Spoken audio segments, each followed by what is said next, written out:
But here's the reality, and it's hit you in the face the first time he's shown his in a year. He is a god-awful quarterback. He is the worst quarterback in the NFL. He has absolutely no talent. The GM, Joe Schoen, wasted $120 million of his team's money and continued to have his back. He's pathetic. The Giants are pathetic. They're going to be the worst team. Malik Neighbors did pretty good. But back outside, never hide my intentions. Life is a vibe once you slide on a mission. Goddamn, I'm fried, but I like all the pictures and have them thinking, damn, Purdy might go the distance. Had to drop the blizzy, shit would grapple my ambition. Couple bitches wishing they could grip a bump of tennis. Peter Piper picked him, no start kicking Scottie Pippen. Maybe I'm afraid to die, or maybe I'm just tripping. I made tapped in and I did okay. And we are back. Welcome back to Middle of the Pack. I'm Pip. And I'm Fax. And we are consistent again.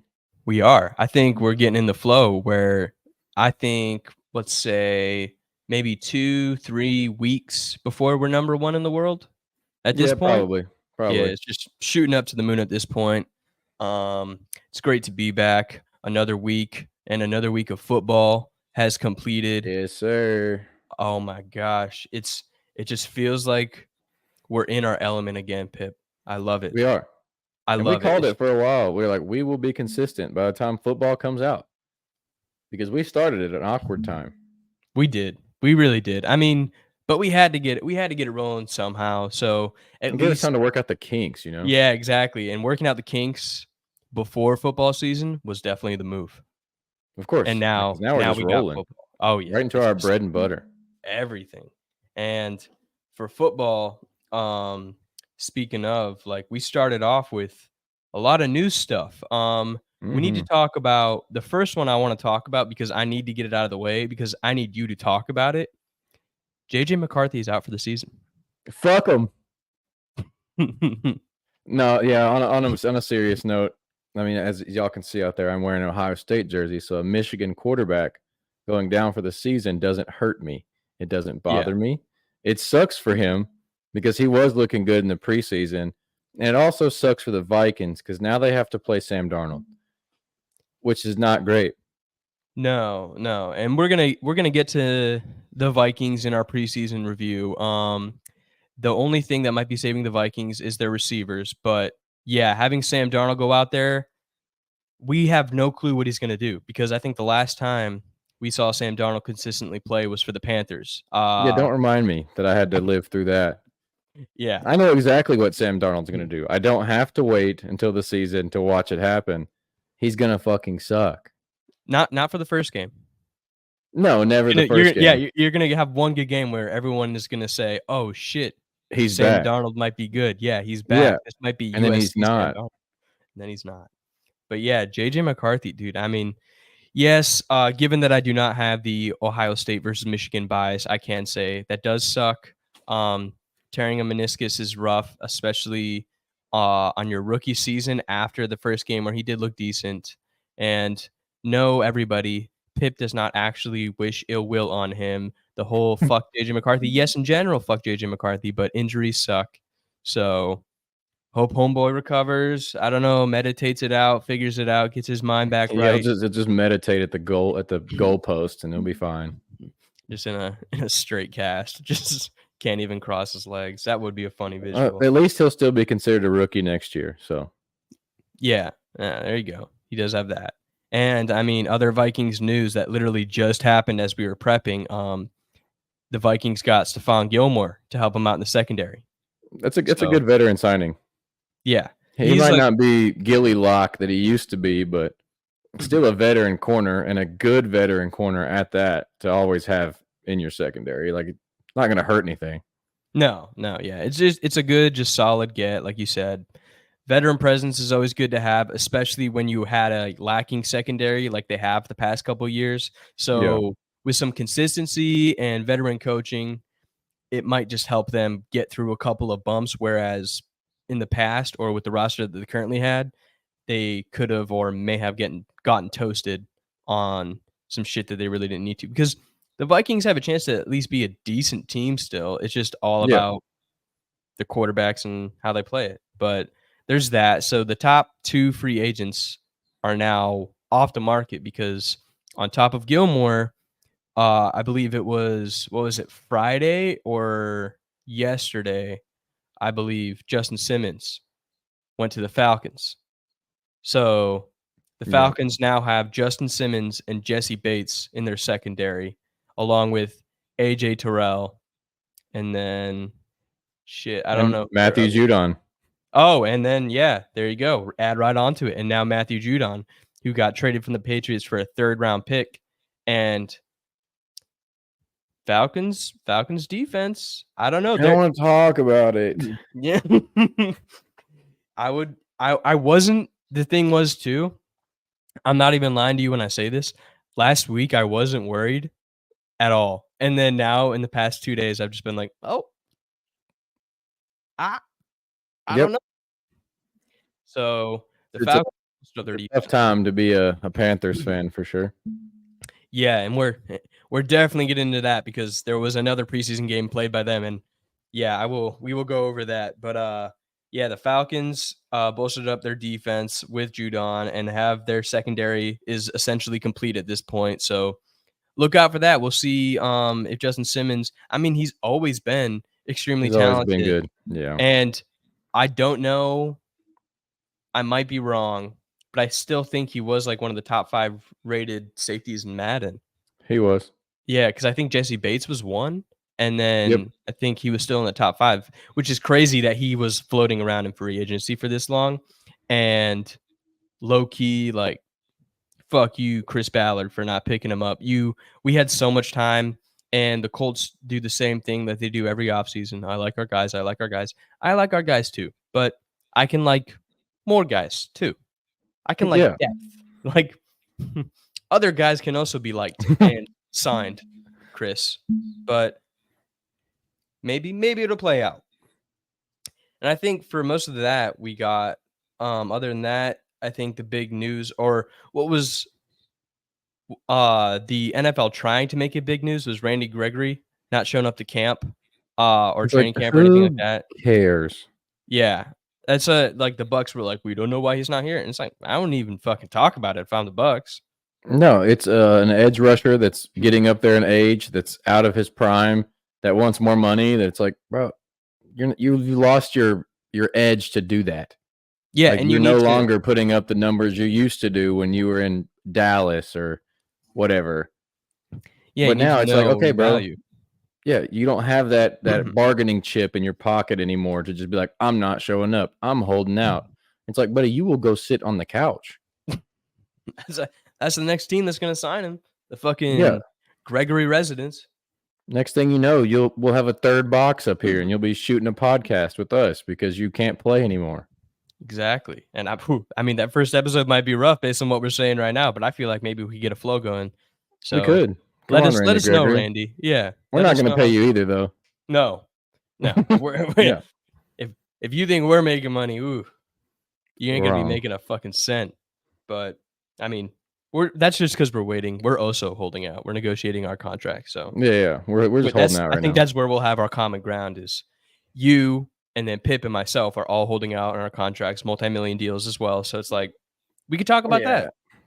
Yeah. We can talk about how we could all be millionaires, but we just we're looking for something better. Exactly. We're waiting for the right guys. So contract pending, official middle of the pack announcement, contract pending. Yep. We are also holding out until we get a deal that sounds right to us. Mm-hmm. That's where we stand right now. And I think that's what we got for like as far as the biggest NFL news. We can take our quick pivot since we did make this commitment about talking about the WNBA. We'll have to at least mention it. So last night, Caitlin Clark did well. She did a 29-10, I think. Yeah, so 29 points is, like we said, 48 NBA points. Yeah, she basically just dropped an NBA 50 piece. Yeah, I mean, good for her. The second half of the season going into, because the championship is, I think at the beginning or in the middle of October. So she's going to make the Fever look good. Maybe. I genuinely think that Olympic break that they had was actually really good for her because she's even said it before. She's like, I'm tired. She's been playing basketball nonstop since the college basketball season tipped off. because they Yeah. go from straight being drafted to like playing in like a week. Yeah, that still blew my mind, especially since, everybody had their eyes on women's college basketball and then the WNBA because of Caitlin Clark, because of what she did. And then the WNBA became more of a mainstream type of deal. So seeing that that's how that worked was insane to me. Like Yeah, because I she's didn't talked know. about it multiple times. She's like, I haven't had a break from basketball in almost a year. She's like, I've just been playing and playing and playing. So like this like month hiatus is like the biggest rest she's had in a long time, and she came out of that rest and just dropped it. Yeah. Yeah. And I think the second half of the WNBA season, or this kind of like ending half, is going to be a lot probably cleaner basketball because everybody got their rest other than just those who got drafted, just even the vets who are already in getting that month off. If you weren't on the Olympic team, we might see a little bit more higher skill level play to basketball. So that could be fun. Could be. But that's really all I have for WNBA. I mean, we got to wait because the Olympics just finished up. We already talked about that, how we absolutely fucking dominated. And now it's going to go into the second half of the season. But the great news, the best news is that football was played and now we get to talk about it. Hell yeah. So preseason week 2, we started off. There was one team. Well, it was the first game of week 2 that I didn't even take notes about because I kind of honestly forgot that it happened. But we started off with the Eagles and Patriots. So that's where things started. Eagles and Patriots. The storyline is really more geared toward New England as far as like them building and evaluating talent, because the Eagles we kind of already know. The only really thing that I noticed of the Eagles, or excuse me, from the Eagles, was the tush push did not work when they tried it. No. It didn't work. They got stopped. I think it was like Tanner McKee is the one who tried to use it with like That's a second Jalen Hurts string. thing. Yeah. I was going to say, you need, on top of needing Jason Kelsey, who you no longer have, you also ideally would need a quarterback who can squat 600 pounds. Yep. Because you can't just push Tanner McKee and expect him to be, the equivalent of Jalen Hurts doing that. No, you cannot. No. When I could probably take a sledgehammer to Jalen Hurts' legs and it would bounce off as if it was made of rubber, versus Tanner McKee, whom I could probably kick in the knee and have him buckle. I mean, for all I know, maybe Tanner McKee has it like that too, but Jalen Hurts, I doubt it. Yeah, exactly. Like, I don't realistically see that being true. So that failed. We'll have to see it in the regular season to see if they do try it again. And Jalen Hurts could probably still do it. Like, it probably won't have as high as a success rate because of Jason Kelsey and how quick he was to get off a snap and back in it, and just him being one of the best centers of all time. So that's going to hurt, but we'll see. There's more to be desired over there. And I think that Kenny Pickett is going to probably end up being the third string because Probably. Yeah, from what I saw from the game, it looked like Tanner McKee and even Will Grier were playing better. It sucks because he kind of has the same deal that Justin Fields is currently dealing with over in Pittsburgh, where you were trained how to be an NFL quarterback in one of the worst systems possible.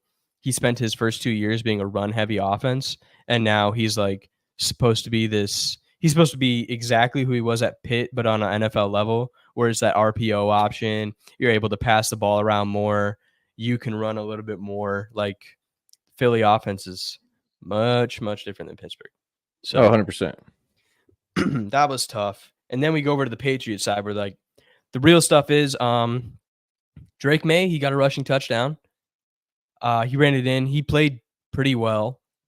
They seem to be decent, like, so far in the preseason. Obviously, disclaimer. Yeah, I'll throw out the disclaimer since we're only on game 1, just for the future games here. This is all preseason. This is all evaluating second and third tier talent, and we are very well aware of that. But when you have somebody who is drafted as high as Drake May is, he And is who's going to get expected to be the starting yeah, quarterback. yeah, and hopefully for them, the franchise quarterback, we got to be looking at him through a microscope rather Yep. than just kind of at a surface level. But he did pretty well. Joe Milton trucked the fuck out of somebody. Joe Milton's an athlete. And that's always good to have because whether Drake May ends up being a disappointment and you just want to say fuck it, put Joe out there, like you're gonna have a fun game. Yeah, he's an athlete. He might not be your most accurate, but he's an athlete. That man can run. He'll run you over. He can probably jump over you. You want an 80-yard bomb? You know he'll get it there. Yeah, he's got the rocket. Like, so Joe Milton, as always, was fun to watch. The game itself, though, was not very fun to watch. It was a 14-13, just kind of like we got the exciting week one preseason Yeah, where it's week like, all right, season. yeah, shut up. Fuck you. Like, leave me alone. We got preseason week one, and everyone was excited for football to be back.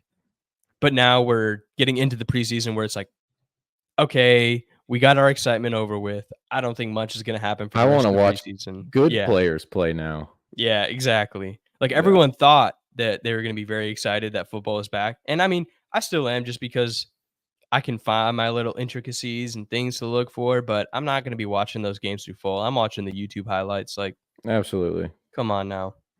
So that happened. We'll see what the Patriots can do, especially with their new coach, new quarterback. It's going to be a whole new Patriots, so look out for that. And let's see what happens. Oh, and for the Patriots, Juju Smith-Schuster got cut, so he's already Oh, yeah, I didn't even know that. yeah. I didn't even know that. That popped into my brain as I was talking about them. Yeah, he's He's just gone a free already. agent.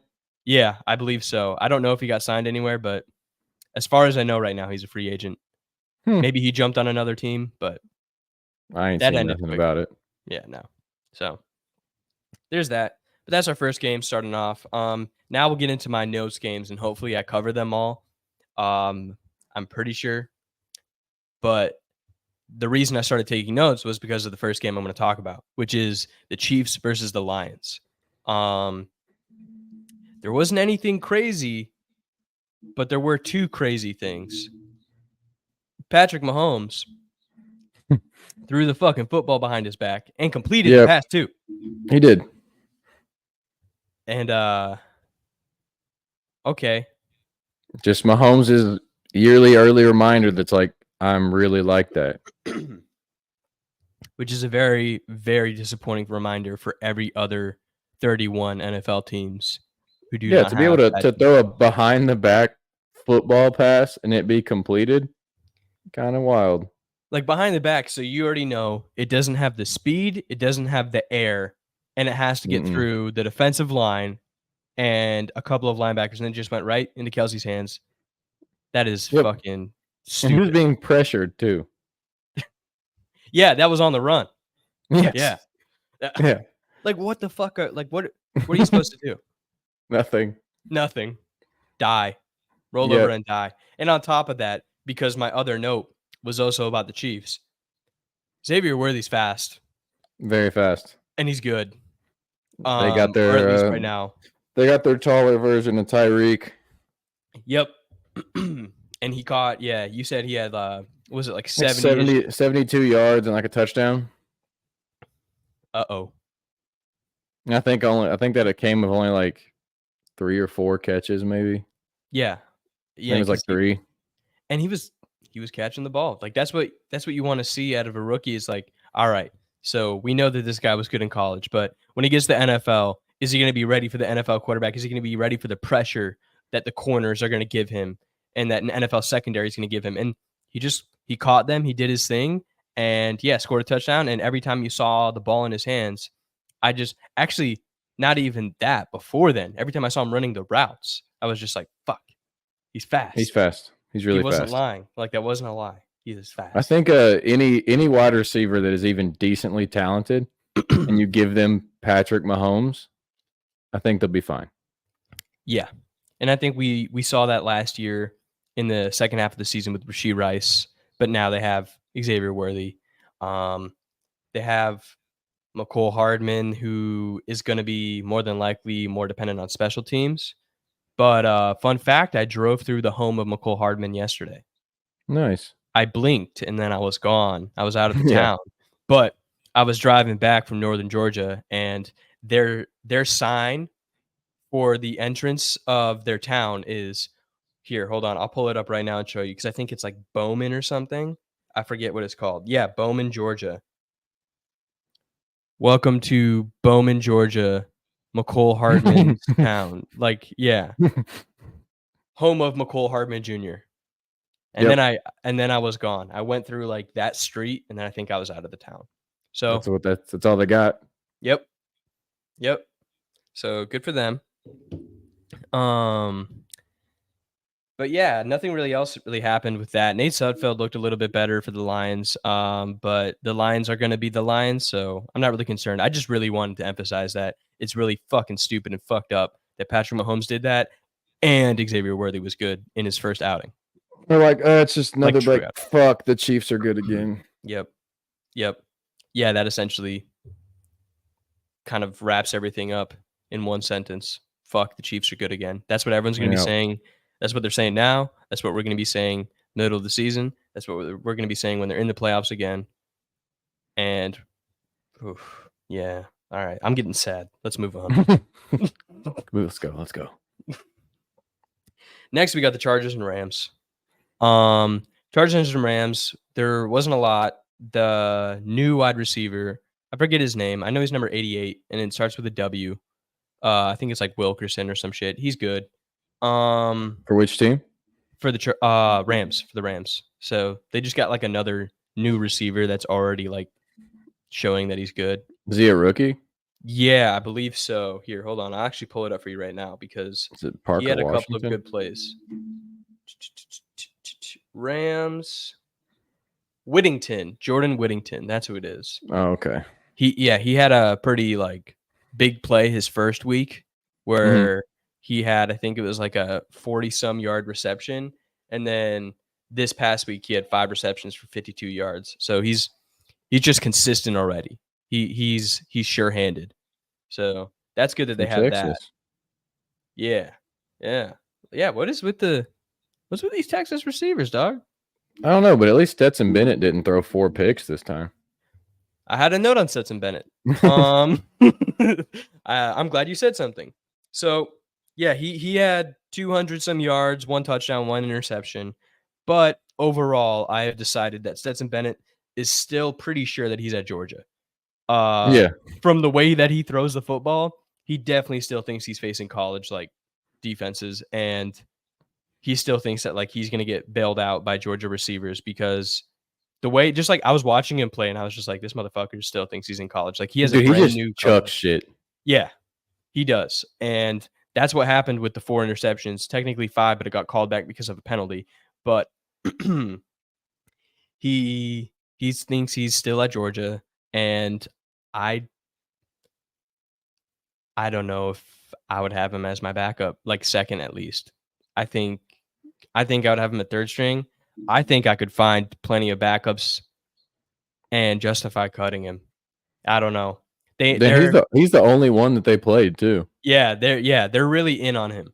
Like that's what I'm seeing from his play time. Like they seem to be in on him, or at least wanting to be in on him. But I don't know, man. I mean, he's not young, so it's like, what's yeah, there really to develop a 26-year-old? Yeah, and I mean that take about older quarterbacks, like I feel like you could always still at least get like maybe 5 good years out of them. But I think the problem with older quarterbacks tends to be more contractually. Like it's like, all right, I can't justify paying you this much if I know that as you get older, you're going to become more brittle. Yeah. Because NFL 30 is like regular human 55. You know, you're starting to get to that retirement age where it's like, all right, old man don't got it anymore. You know, I don't want to get hit like this all day. Yeah, exactly. So I don't see a future with Stetson Bennett personally, but maybe Sean McVay has some genius plan for him, and I'm just a dumb motherfucker. I think they're kind of just praying that Stafford doesn't fall over. Yeah. And they got that's their starter, and then that's their backup that they have to look to. So for now, might get a little rough. Probably why Stafford ain't even walking out on the field. They're like, please don't go down. I don't want a full season with this motherfucker. I could definitely agree with that. But yeah, that's all I had for Chargers and Rams. Nothing really exciting happened there. It was 13-9. Oh yeah, that was my one thing. The touchdown, I believe, was a last second touchdown. I think it was no, it wasn't a last second touchdown. That was somebody else. But this in general, yeah, we'll get to the last second touchdown because I remember exactly what team it was. Your team. Yeah. But Stetson only threw a touchdown, and that's really all that happened. Chargers and Rams. I don't know. Nothing really to report home. I just really needed to talk about that and get that out in the universe because anytime that I can dog a Georgia quarterback, I'm going to take advantage. Speaking of my teams, though, we kind of go right into the Colts and Cardinals because that's what I had next. It was exciting for me, but we need to talk about something that you said that no one else is talking about, and I agree with you.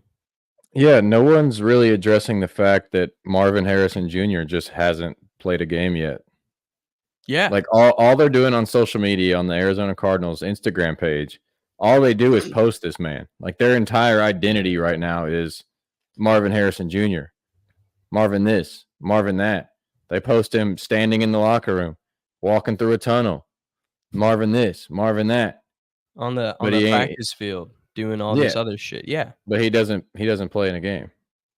Yeah, and it's like, dog, we want to see Marvin Harrison Jr. Like, it's just go play, go out for a drive, catch one pass, man. Like, get us all excited because Pip is obviously ecstatic because you are from Ohio State, sir. You need to go and show that why Ohio State is the wide receiver university, you know. And then for me, I'm waiting because your dad showed up at training camp. If that old man can go down to a Colts training camp, you can go out for a drive of a football game. Like, yeah, he came to the joint practice that the Cardinals had with the Colts. Yeah, exactly. Where he cooked Kenny Moore. Yeah. Yeah, he did. Man. But yeah, you know, Marvin Harrison, get out there. I mean, realistically, I want to see this man play. No, seriously. Because as we are all aware and people that know skill set when it correlates with also the build that a player has, we're realistically looking at someone that has potential to be one of the greatest wide receivers to ever touch a football field. Yes, and especially with the lineage, because his father was also one of the greatest to ever touch a football. So and so you got a Hall of Fame wide receiver as a dad, giving you all the keys to success that you could ever ask for. And you're bigger and faster than him. Yes. You're also 6'4" and runs like a 4.4. Please. And you catch everything. Like, go. I need to see it. I know. So I genuinely don't think he's going to play in the preseason. No, I don't think so either. I mean, no. I was gonna say maybe for like the final week he'll go out there and show. No, but no, I don't think so. I doubt it. I doubt it too. But yeah, for the Cardinals side of things, that's really the most important thing. And also on top of that, what adds more to why Marvin Harrison Jr. needs to play is because the head coach, Jonathan Gannon, he needs offensive help bad. Yeah, he does. This game was really bad offensively for the Cardinals because for us over in Indy, like we didn't even have any starters out there. Like Shane is pretty set on what he saw, and he just wanted to see his other players and evaluate more talent, get his playing time. And from that, I concluded that we definitely have some depth somewhere. Like, you do. It may not be the most depth-heavy team in the NFL, but it's there. And our RPO is also going to be fucking nasty because for sure. Sam Ehlinger ran some RPO, and then what's-in-face Bean. Jason Bean. Yeah, Jason Bean. He ran some RPO. He was looking good. He did lose the football once, threw a pick, but like whatever. I'm not expecting Jason Bean to come out and be this godsend of a quarterback. He's our He is fourth the string currently. future. Yeah, right. He's when Anthony Richardson goes down, it's not Flacco, it's not Ellinger, it's fucking Jason Bean. So Jason Bean did pretty well. The RPO looks great. And then finally Evan Hull. If he is not on the roster, I will riot. I will go to the Colts facility. I will burn it down to the ground. I will make it ash because seeing him play, he's just like this stocky little white looking dude, and he's just powerful. He makes plays. He could be like our Walmart Austin Eckler, which is a compliment. Let me get ahead of that because Austin Eckler is Austin Eckler, so you can't really do much about that. But Evan Hull could be something for us. Goodson did pretty decent. He rushed for a touchdown. Other than that, yeah, 21-13. Our talent looks good. I'm excited. Hopefully, week 3, we get to see even more of Jason Bean and Evan Hull because that's what I need. I'm watching for Jason Bean. Yeah, Jason Bean. And then defensively, I mean, Micah Abraham, he's going to be yet another Colts defensive 6th-round sleeper probably, just like Zaire was. I'm excited to see that. I mean, Kenny Moore undrafted, and other than, okay, Kenny Moore is a slot cornerback, okay? That's why he got beat by Marvin. He is a slot corner. He is 5'9". Like, what do you want him to do? Short King stand up. A professional corner getting cooked by a guy that's never stepped on an NFL field. Shut up, though. Shut up. But yeah, Colts are good. I'm excited. Shane Steichen's really smart, and I'm actually happy for once. I just need, and I think Anthony Richardson, I'm gonna pray for you every day, bud. I'm gonna pray every day. So that's that. Next up, we have the Bills and the Steelers. Snooze fest. Dude, nothing happened, man. No. Nothing happened here. 9-3. Yeah, nothing fucking happened. And also, they are both going to be bad. Yeah. They are both going to be bad. Russell Wilson got sacked 5 times, I think. Yeah, Justin Fields was their leading passer and rusher. Yeah. So even in the preseason, like even if it is just the preseason, you do not want your current second string quarterback to be your leading rusher. He was probably the leading rusher in Chicago too, though. Yeah, but Chicago is like they're a fucking alibi of like the NFL as far as like their offensive talent for the past 3 or 4 years. That dumpster fire was that was a ship that was going down. So Justin Fields had to do everything just to get his essentially Steelers contract, I feel like, you know? Yeah. I mean, obviously he worked it out with Ryan Poles, but still, like that was his tryout all of last year. It looks like, they're both going to be really bad. Jaylen Warren is a good running back, but he got injured, so he was out. Najee Harris is the most disappointing running back in recent years. One of the most disappointing running backs I've seen in recent years. That's goodwill Derrick Henry. Yeah. Yeah, and that's an insult. That's not a compliment. No, it's not. Najee, I remember, I think it was 2 years ago. Yeah, because it was the first year you and I played together for fantasy. I picked Najee up. First pick. I was like, terrible choice. I got a feeling. Thank you. I got a feeling. I got a feeling, man. I was like, I got a feeling because they need to be run heavy. They got a rookie quarterback. I was trying to be all analytical about it, and he just let me down. And then I picked him up in like the fucking 12th round, or I mean, like really late last year, just as like maybe he'll make me happy again. He didn't. He doesn't. So no. And on the Bills side, Josh Allen is the Bills. That's it. That's it. Because if anyone other than Josh Allen is out on that field under center, it is just the flow was so bad. Nothing was happening. You don't love Mitchell Trubisky, bro? Yeah, I don't know. It's a tough relationship, he and I. But yeah, Mitchell Trubisky, he went back to the Bills after he failed as the Steelers, so he just went right back to his second string place with the Bills. Except Brian Dable is no longer the quarterback's coach, helping them out.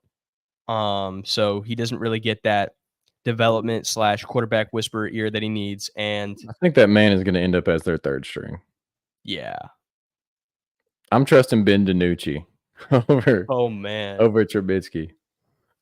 Who? You got Ben DiNucci. I mean, Gucci DiNucci, man, from That's right. the stadiums of Dallas, Texas. Yeah, he's gonna be. He might get that second string spot. I think I'm inclined to agree with you because Trubisky could not get a single bit of momentum going on. Keon No. Coleman caught a pass, so there's that. But other than that, yeah, the Bills need Josh Allen. The whole season of the Bills is going to be solely dependent on Josh Allen. You heard it here first because I don't know what else they have. Like, yes, I understand that they have other professional football players, but if their offense cannot get any momentum, it's not going to matter. Nope. Even if their defense just turns around and becomes this like godsend of a defense that is within even the top 10, it won't matter at all if Josh Allen isn't playing like he needs to play, which is like he needs to be like MVP playing. But Yep. I don't know about you. I think it's safe to say that we can write off the Steelers and Bills as Super Bowl champions. Yeah, I'm good with that. Okay. Yeah. So as of right now, the Bills and Steelers will not be your 2025 Super Bowl champions. Middle of the pack had it first, Adam Schefter. So don't be going and saying some fucking shit like that. Yeah, 'cause we're Or I better. guess that'd be more of a Mike Florio thing. I guess he's more of the analysis guy. So Florio, you better credit middle of the pack. From there, we move to the Vikings and the Browns. So we did talk about the Vikings a little bit, but what I did want to mention about the Vikings is I think that the Vikings could be the NFL equivalent of Ohio State in regards to wide receiver university because Naylor is already like showing out. Mhm. Last year, Addison already was more than a good enough temporary replacement, for Justin Jefferson.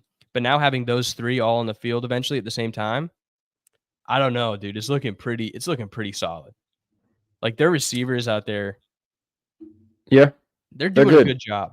Yeah, Yeah, they exactly. are. And obviously more to be desired. We have no clue. But if Naylor also ends up being a really good pick on top of just getting Addison and obviously fucking Justin Jefferson. But if that's just like 3 in a row, you guys start looking at like, okay, maybe this GM at least knows how to draft receivers because Yeah, he can draft the wide receiver room. and I don't know about the rest because you got fucking JJ who's like we said is out for the season, so we're not even gonna see what he could have been made of. Nope. So now it's really all about can Sam Darnold throw to He can't. those receivers? Yeah. He can't. He will week 1. Yeah, Just week 1. and then eventually Nick Mullins will probably start. Oh my god, that guy. Yeah. He He didn't play bad though. No, no, he did good. He did decent, but it's just like I don't know at that point because was he the leading passer? Yeah, Yeah. 135 and a touchdown. Okay, so maybe we can have something. I just remember Nick Mullins. I think it was like 3 or 4 years ago. He stepped in for the 49ers for those couple of games, and everyone was like, "Oh, he's number 4, and he likes Brett Favre." Oh my god, they were like freaking out because I don't know how you feel about NFL social media, but sometimes I feel like they're like the corniest motherfuckers on God's They green are. earth. Okay. They are. All right, good. Yeah, they are. Because like, isn't this crazy? This receiver really liked Randy Moss and he's on the Vikings. Whoa. Oh my god. Like, yeah, no. NFL media, you're corny as fuck. I'll say this one thing. I won't get into it. I promise. I'm sorry. I know everyone is and the fucking mom is like, don't ramble. But I'll just say this one thing. NFL fashion. I don't care. I don't care about pregame fits. I don't give a fuck. Don't need to see 80 photos about who wore what, who has this dope ass fit. Fire emoji. Look at this fit from fucking Max Crosby and whatever. I don't give a fuck. I don't care unless it's Halloween. Yeah. See, exactly. Like, perfect. Holidays where it's like fun or like Christmas, whatever. Yeah, I get it. Like that is objectively like okay because it's just like get into the holiday spirit. But I don't need a week by week fucking. Because the one thing that I need every year is I need Myles Garrett's QB graveyard. Yeah, that's I also need that. That's great. It's amazing. I do love that. So So that is great. Yes, I love the Halloween costumes, but I don't need the fucking weekly fit check, man. Like, let's just, what are we doing? Let's go play football. Wear a suit. Millionaires wear expensive things. Got it. Thank you for reminding me. I feel like that sentence right there just essentially encapsulated my entire feeling on it. That was perfect. Millionaires wear expensive things. Got it. Got it. Thank you. The millionaire is wearing things that I could never afford on my best day. Thank you. Appreciate that. NFL. But yeah, that's that. Then the Browns, as far as them, they're kind of dealing with the same thing as the Bills are, or the Cardinals, I guess, is more accurate. Their offense is in trouble. DTR did pretty good. He did. But DTR did look pretty good. Yeah, DTR looked good, but other than that, I think their offense, it's not necessarily that it was bad. It was just more that it was just like sloppy.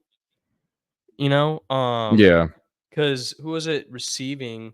I think it was Jalen. No, I'm thinking of the fucking Giants. We'll get to them. For receiving for Cleveland, let me pull that up real quick because I know that somebody was looking decent.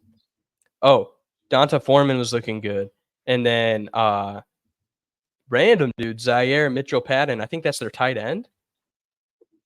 I think. Yes. Yeah, but I didn't really see a lot from them that looked like it was like going to be an efficient, high-powered offense, and that's been their biggest struggle over the past couple of years. Is that their defense has really carried them all the way. Yeah, Browns for like a preseason team, they're not a team in the preseason that's going to fucking blow you away. No. Because they don't really have any like young guys that people are excited to see on the field. They're just one of those NFL teams that are very set with their starters, and that's not going to change. So you're not going to be blown away in a preseason game because all of their starting positions are already secured. They haven't drafted any young superstars because that's not what they're doing. They are built to succeed right now. And that's it. So they're not a preseason team that's going to blow you away because they're not going to field the guys that anyone cares about. Yeah, because I mean, they're even their receiving core, like their newest guy is Cedric Tillman, who they drafted last year, but he still didn't really do much. Like he might have a bigger role this year, but at the same time, they got Amari Cooper, they have Jerry Jeudy, like they have more guys. So they want to win now. It's going to be more dependent on is their quarterback going to help them. Deshaun Watson? Probably not. I love Deshaun Watson. Get Jameis in there. Yeah, he's not going to win you games, but no, hold on. You to do it. He'll motivate you to win, but you're not going to win by putting him at the starting quarterback. No, Deshaun Watson, huh? Yeah, dude. I don't give a fuck what he did. All right. Moving on. Separate the art from the artist. You feel me? God. Yeah, R. Kelly, man. I get you. Kanye West. I was bumping My Dark Black Twisted Fantasy last night. Of course. So, yeah, no, I don't care what you do in the off season. If you come out here and you play football, yeah, fucking play football. Hey, I mean, he was found not guilty. Oh my God, let's not even get into that. If the glove don't fit. No. Okay, that one. Raiders and Cowboys. Yeah, Cowboys did. Trey Lance look good. Yeah, so that's one of my notes. Trey Lance QB2. Yeah, 100%. Yep, Trey Lance QB2. Lock it in. He also led them in rushing. Yeah. I mean, he is good. I am sad now. Now I am sad that he didn't get his proper opportunity in San Francisco. Before I didn't give a fuck, to be honest with you. But now seeing him these past two games, I'm like, oh man, like he's good. Like that sucks I didn't get to do, Yeah, now I gotta watch fucking Brock Purdy. Yeah, and like, yes, we understand. Like Brock Purdy is good. He's just like boring. He's a game manager. Yeah, and game managers are boring. They are. Like, they'll win, but like they're also not doing anything spectacular. Like Tom Brady. You're right. Tom Brady was boring to watch. When he got older, yeah. Yeah, when he was young, he was so boring. I mean, it was when he didn't have like Gronk or like Randy Moss or the Always people that would boring. make the cool plays. Fucking Tom Brady, boring ass quarterback. You heard it here Check from down, Pip and check down, Fax. King. Yeah, exactly. Ugh. Best pocket presence I've ever seen, though. I will say that. Yeah, but Good for that's you. boring. Yeah, that's boring. Yeah, fuck you. But also, I mean, news happened as I wrote down my notes too, because I had my notes for the Raiders was Minshew is the starter, and then Yeah. they announced it. So Minshew is going to be the starter.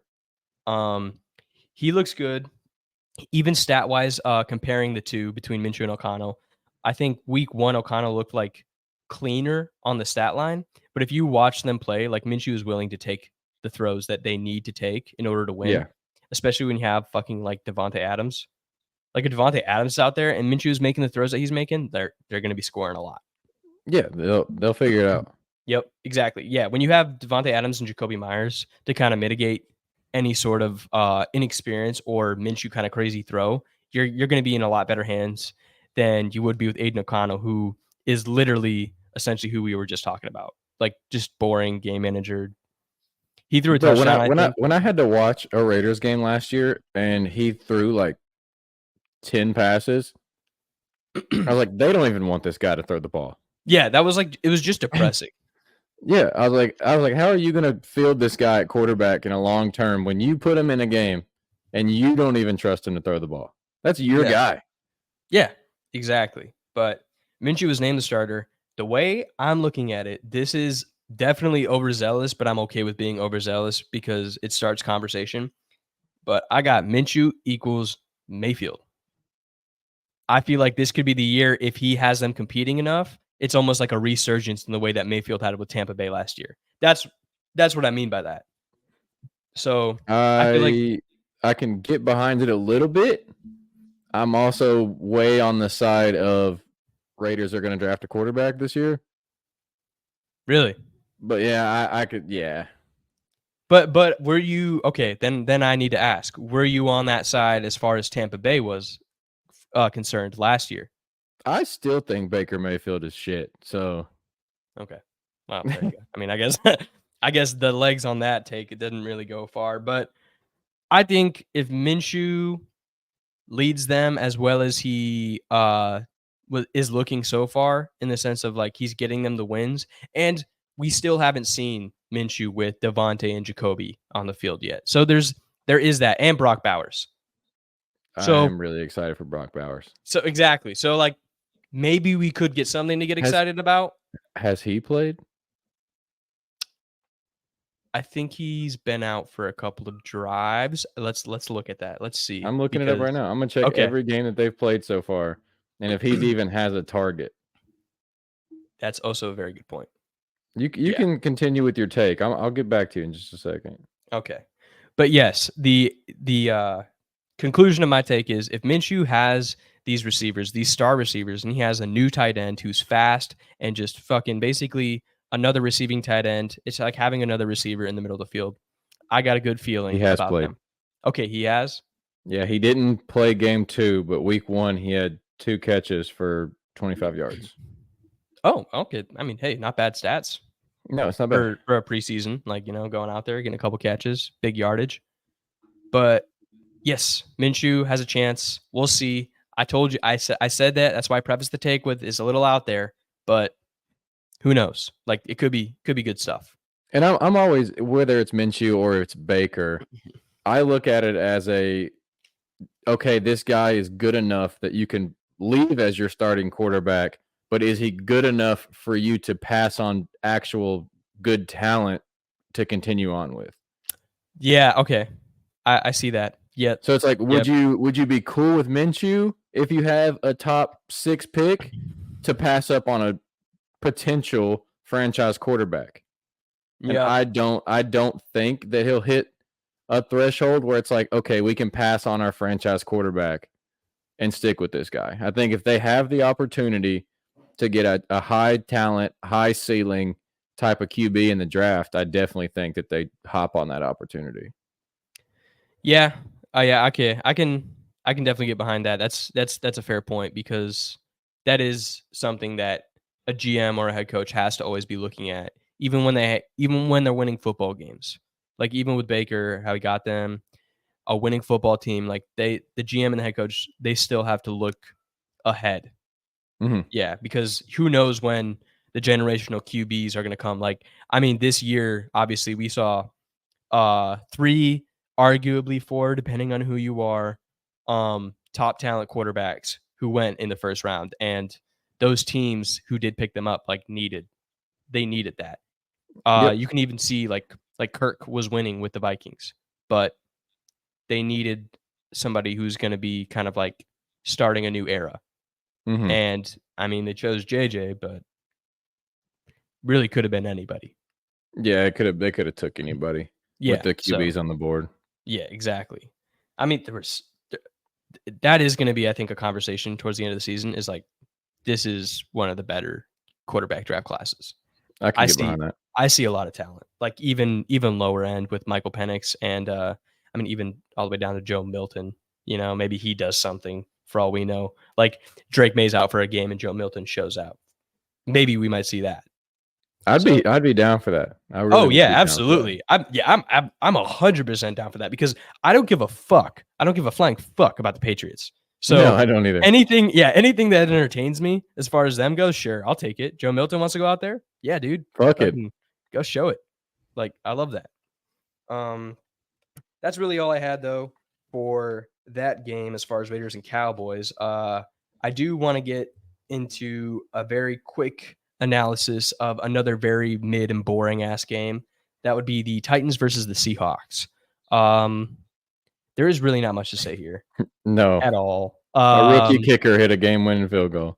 Yeah. So that's the most exciting thing that happened during that game. The other things that I had were they are two very mid teams.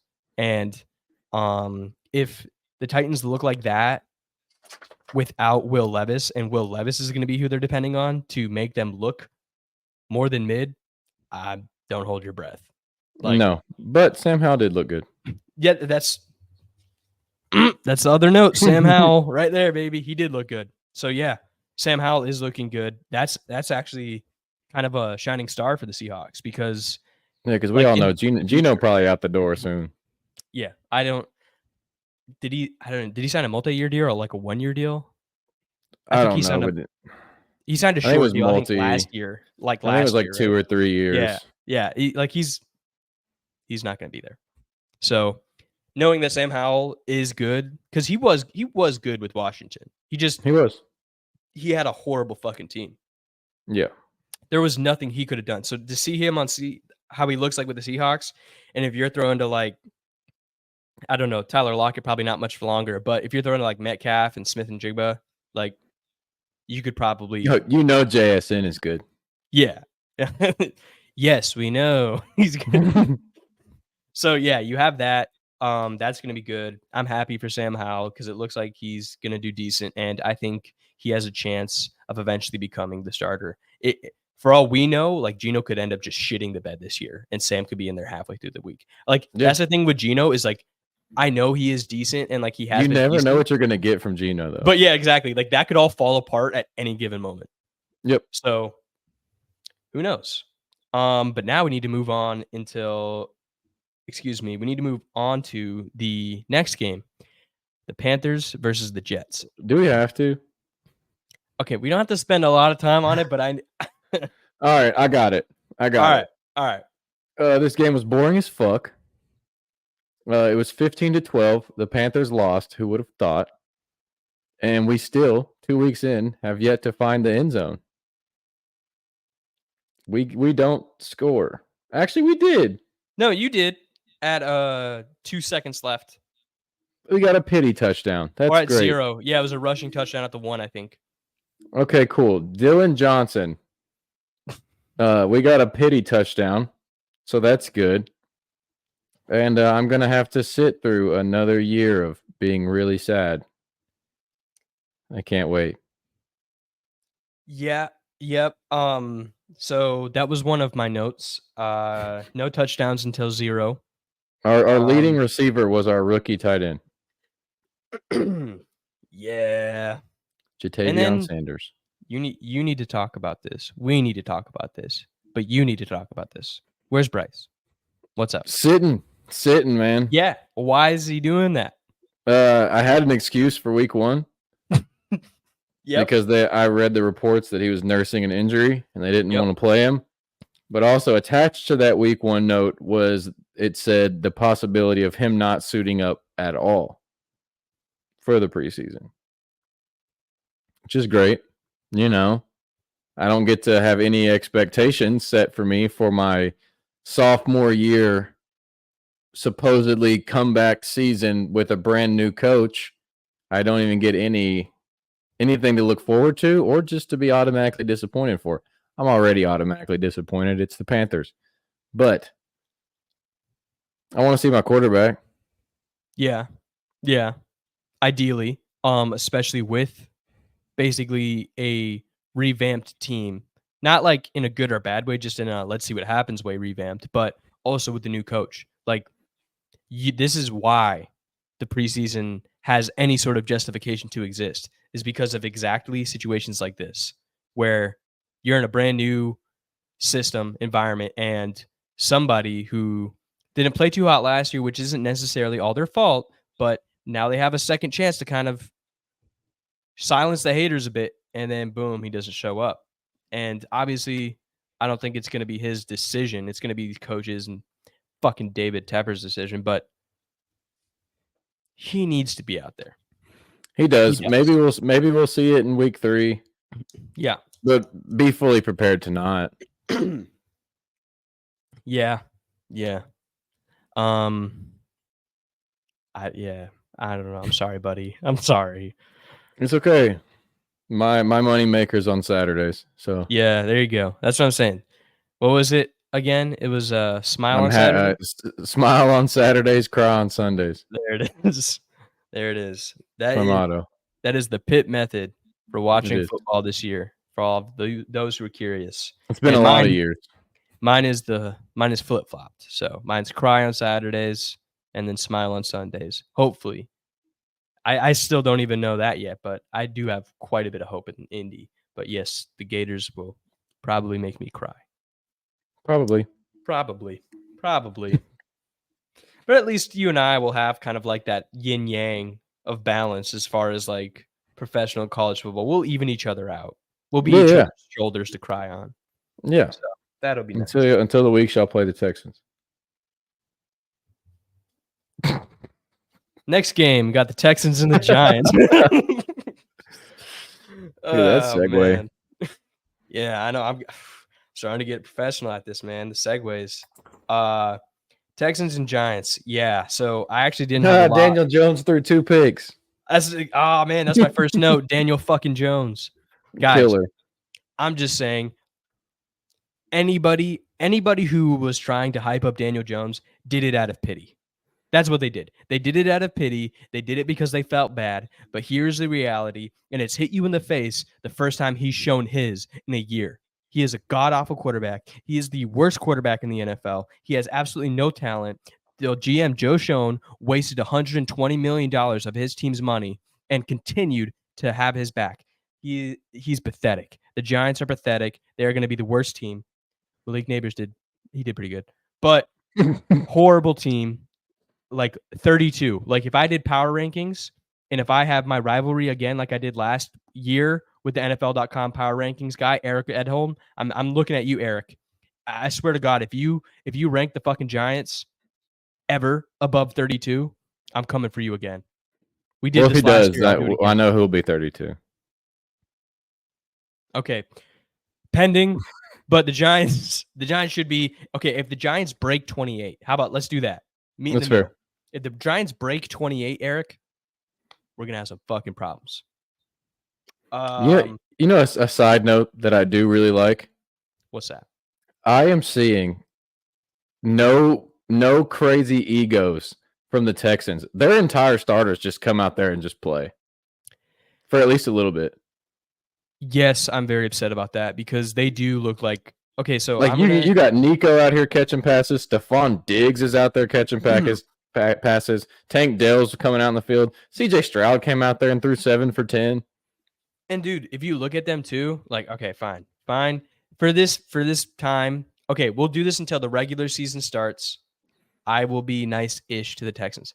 When they are out there on the field too, they look like they're having a good time. They like do. CJ Stroud is smiling, just throwing his 7 for 10, like looking like a G. He is a really good quarterback. And I guess since I hate on the Jaguars and Titans so much because I do think they are pathetic teams, I won't hate on the Texans as much because they are going to be our true competition this year. So you know what? You've heard it here first.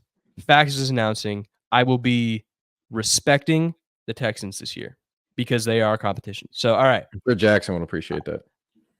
Yeah, yes. Oh my God. We are bitches. It's an hour in. Hi, Jackson. Hi, Jackson. Wow. You thought you weren't going to get it. You were listening to this whole episode with tears streaming down your face. And here it is. Hi, Jackson. How are you? We associate you with your team. I wouldn't be mad at that. That's true. Yeah. And also another international listener, Tim Smith from England. Tim. What's up, brother? Tim. Good name. Tim. Yeah. Tim. But yes, I will be respecting the Texans. That is my announcement. I will be turning over a new leaf. I think it's because I've tried so hard to hate CJ Stroud, and I always find myself at this like.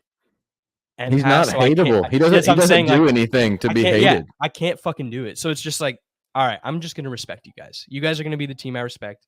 They looked really good. The Texans secondary was my other note because they're the ones who picked off Daniel Jones, and they also just looked solid. Like their coverage was tight. It was awesome. So there's that. CJ Stroud, though. Yeah, I know. Yes, I know. So the Texans are good. The Giants are god awful. That's like it's essentially that was a very what else is new game. Yeah, it's like all right, yeah, we knew this. Well, that was also Daniel Jones' first game back. Yeah, that's what I said. It's been a fucking year. It's been a year. And that's what he has to offer you guys. He Your first game back, you threw two touchdowns picks. and 9 interceptions the entire time he was starting last year. And he comes back after his injury, and that's what he has to show for you guys. That's your quarterback? But he looks handsome with a beard. Yeah, have him. He's all yours, guys. Joe Schoen, I hope you're happy with your decision. You clearly seem to be trying to be. So y'all keep fooling yourselves. Not even Brian Dable, who essentially built the temple that is Josh Allen, can fix Daniel Jones, there's a problem. Like, don't even come at me. Don't say anything. If you're a Giants fan on Twitter, your job this year, is to either complain about how much you hate your team and be sad, or shut the fuck up because your offense isn't going to do anything. I promise you that. No, because you value Daniel Jones more than Saquon Barkley. Thank you. Yes. So enjoy sucking. Moving on. There you go. I'm glad we got the Giants out of the way. Always gets Fax fucking heated because I just hate stupid things, and that's number one. On to the Falcons and the Rams. So the Falcons and the Rams, we have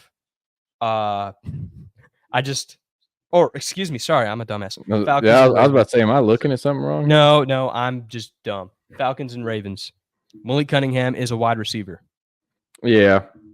So I mean, I think he might stay on the team. I think he's going to catch some passes. He caught a couple. So that's a good sign, good starting sign. Hey, man, Josh Johnson's old ass is still out there playing. Yep, that's who was playing to start off. Yeah, I saw that too. I mean, hey, dude, like we said last week, you love football more than any of us do. Yep. Like, you've made it extremely apparent. You're the one who is out there. You're still throwing passes. This game was 13-12. Nothing exciting happened. Incredibly boring. Yeah, Taylor Heineke was the one who was playing. So Heineke. Yeah, I mean, hey, good to see you, Heineke. I honestly forgot he was still there. So glad to see you, because I know he was essentially the half-ass starter last year, for Atlanta. Yeah, but to be honest, the Ravens are going to be the Ravens. Lamar's going to come out, and Derrick Henry's going to come out. So there's just really nothing. Yep. Malik Cunningham, good for you. I'm glad you caught a couple passes, dude. I'm personally rooting for you because the Patriots, they kind of fucked you. Per usual when they have someone with actual talent. Yep. And speaking of the Patriots fucking somebody, the next game, Jaguars and the Buccaneers.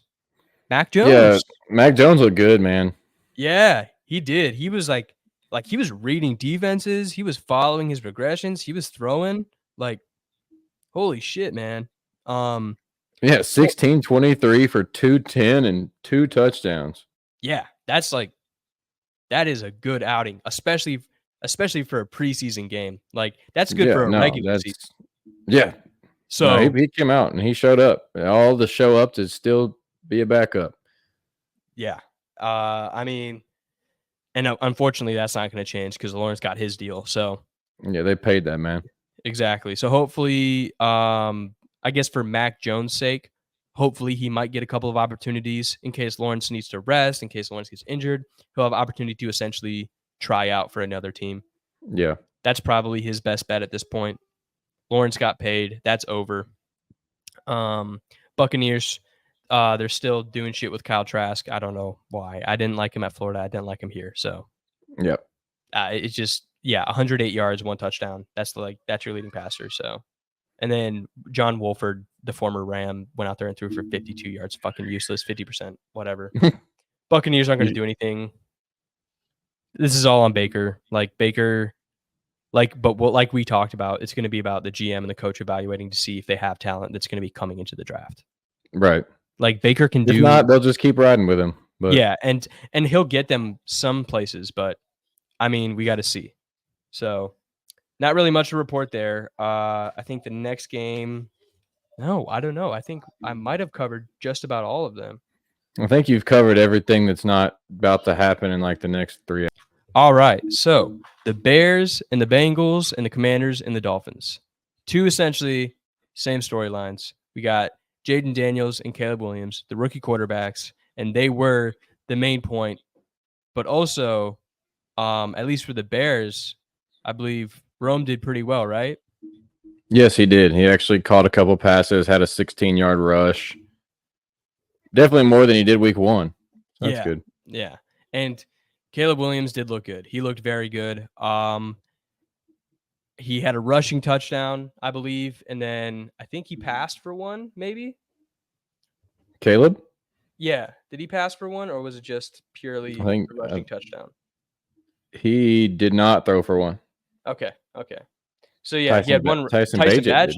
Yeah, 7 for 8 for 2 touchdowns. There you go. Yeah. I mean, Tyson Bagent, he didn't have high expectations, so him getting better in any way is going to be good for the Bears. Yeah, he's a good backup. Yeah, exactly. So good for them, but Caleb Williams does look good. He was throwing passes 6 for 13, so it's like not amazing, but the offense just looked more efficient. So that's really was my main takeaway of the Bears. It's like their offense looked competent. Yeah. And then that rolls right in to the Commanders and Dolphins game. The Bears, in case anybody didn't know, the Bears absolutely stomped the Bengals 27-3. Yeah. That game was over real quick. But next is going to be, the Commanders and Dolphins. The Dolphins, it's going to be the same story until the season starts and throughout the entire season. They have a lot of fast people. It's going to be like, we could take clips of Pip and I talking about the Dolphins every time that we said anything about them and use it all season long because it's going to be that same They're type fast. of deal. They're fast. Tua did have one really nice pass to the corner of the end zone. Hey man, he came in for one drive, went 5 for 5, and threw their only touchdown of the game. Yeah, so good for Tua. He does look good. That is going to be exciting for him to kind of like come in and lead the offense like that down the field, especially when he's going to have, the number 1 rated player of last season with Tyreek Hill. He has Jalen Waddle. Like, same old song and dance. It's going to be about them being consistent and keeping. Hey man, they got OBJ. Wins. Yeah, sure. Yeah, they got OBJ. Yeah, there you go. And then most of all, OBJ is going to be there playing in the regular season. So let's get ready for that. It's going to be exciting. Yeah, of course. Dolphins might as well get the tattoo of their Super Bowl right now. Yeah, I mean, they got OBJ. Tomorrow, yeah. But the Commanders, Jaden Daniels, he did look good. They got a few people, but that really wasn't the full story. If you're just looking at stats, like it's nice to see the Commanders looking competent again because they don't really have competition, at least in our eyes, of a Panthers fan and a Colts fan. Like, we don't see too much of them. So for me, at least, seeing the Commanders do well is nice to see. And Jaden Daniels, my take right now, Jaden Daniels will be Rookie of the Year. over Caleb Williams. I think it's gonna be a CJ Stroud, Bryce Young situation, which I know that hurts you. What if I don't think either one of them are going to win it? Oh, okay. Do tell. Marvin Harrison Jr., bro. Yeah, you think he's? I thought. Okay, I was thinking you were just like locking him in as offensive rookie of the year. I didn't know you're going full rookie of the year straight up. Full rookie of the year. Okay. I mean, that's really going to depend on Jonathan Gannon's offensive scheme because I know Kyler Murray is great. I don't doubt that one bit, but it's just more of like he needs the tools versus Jaden and Caleb are a little more in control of the tools. Yeah, I agree, but I also don't think anyone of Marvin Harrison's caliber coming into the NFL has literally just been given the offense is like you're the offense now. Good luck. That's true. Okay. All right. So they don't have a running back. They don't have another receiver. Yeah. I think the other receivers like Michael Brown or something. Or Michael. Yeah, exactly. Wandale Moore left, so I don't know. Yeah, and he's out for the season too already. That's like a quick little side note. I believe he got injured. Oh, yeah. Because he's it. It's literally Kyler and MHJ. That's it. Yep. With a little bit of James Conner sprinkled on top. I thought James Conner left. Did he leave too? Oh my god! Don't quote me on that. I'm about to look, but okay, I was gonna say because this is about to be news to me.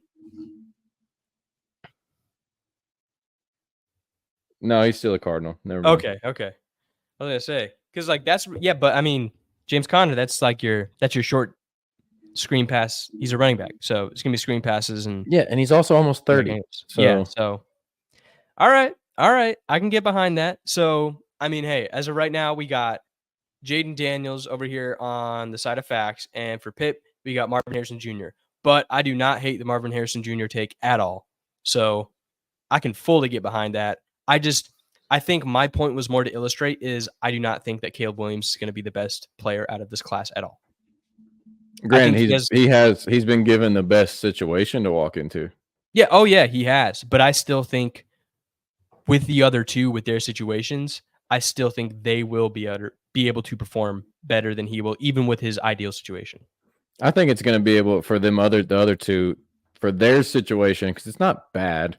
No, but I think it's not as good, so they'll be able to show how much more important they are.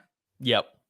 Than someone that literally has an entire team completely built for him to be drafted to walk into. Exactly. Versus Jane Daniels, like, yeah, they didn't pick up tons of tools for him. I mean, they rebuilt their defense. They tried to bolster their offensive line. They're going through some things. So if Jaden Daniels is successful, then yeah. And if Marvin Harrison Jr. is a game changer to the point where the Cardinals can even if they get over 500 and it's because of him, that's going to boost his numbers up. Like I could easily see him breaking rookie receiving records 100%. Yeah. I 100% believe in that too. We are a Marvin Harrison Jr. podcast through and through. Yeah. We have history. I'll probably be wearing fucking 88 next week or week 1 at least because yes, that is my man, and to see his son out there brings a tear to my eye. I'm so fucking happy, and I can't wait for him to be a Colt once his rookie deal is done, and he realizes it'll probably happen. He's always wanted to play on that Indy field anyway. Exactly. Like that's what I'm saying. Like it's like biased, but it's also just kind of like the pieces are already kind of. Oh, he's made it fully aware that he wants to play on that Indy field. That's why he was so upset that he could never go play in the Big Ten championship because it's played on Lucas Oil Stadium. I can't wait to go to that stadium. I cannot wait. It's such a beautiful, it's like the last classically new built stadium before they started doing all the fancy glass shit with the fucking angles and all that. You might get him in like 3-4 years. Yeah, I think by the end of his rookie deal, I'm gonna hold out hope and then either be ecstatic or extremely disappointed and inconsolable. So there's that. But yeah, that wraps up preseason week 2. I don't know. Do you want to save college ball for next week because we do only have that one game, or if you had something to say, please by all means. Yeah, so I'm not gonna go into depth because there is only gonna be one college football game played. And for those of you that didn't know, college football is also back this week. Yes, it is. So the only game we're looking at this week is Florida State and Georgia Tech. Florida State, don't know fuck all about them, honestly. I know they're ranked top 10, but the majority of their top end talent left. Yep. So I couldn't tell you who their starting quarterback is. I couldn't tell you any of their big names. But they're top 10. They're playing an unranked Georgia Tech.